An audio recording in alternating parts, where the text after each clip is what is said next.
Il y a plusieurs années, la Via Campesina s'est fortement mobilisée autour de cette déclaration. Mobilisée d'abord au niveau interne, parce que c'est une initiative qui date de 2004. Donc il y avait toute cette réflexion interne au sein de la Via Campesina pour dire qu'est-ce qu'on doit chercher, une reconnaissance, une convention, qu'est-ce qu'on doit chercher. Et on a essayé de convaincre les décideurs au niveau des Nations Unies en élaborant dans plusieurs continents des rapports sur les violations des droits des paysans. Pour mieux argumenter, en tout cas, notre souhait. Et ensuite, quand on a fini de faire tout ce travail, on a organisé un grand forum au niveau de Jakarta sur les droits des paysans. C'est lors de ce forum que vraiment la Via Campesina a décidé de s'engager maintenant dans cette déclaration.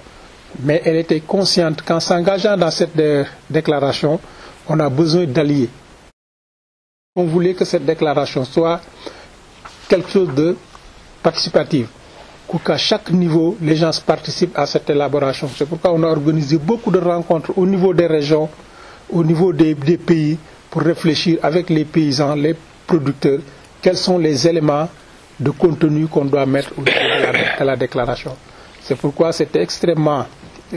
ça a pris trop de temps pour la Via Campesina parce que entre deux sessions au niveau des Nations Unies, il fallait organiser des consultations au niveau de la base pour pouvoir alimenter et voir ce qu'on doit ajouter.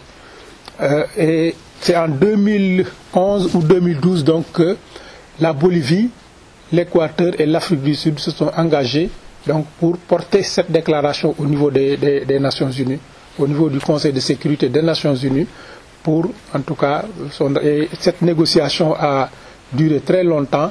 Chaque année, il y avait 2 sessions à organiser, des rencontres aussi de validation, de partage au niveau de notre base et tout. Donc, c'est durant toute cette période, donc ça a pris beaucoup de temps pour la Via Campesina.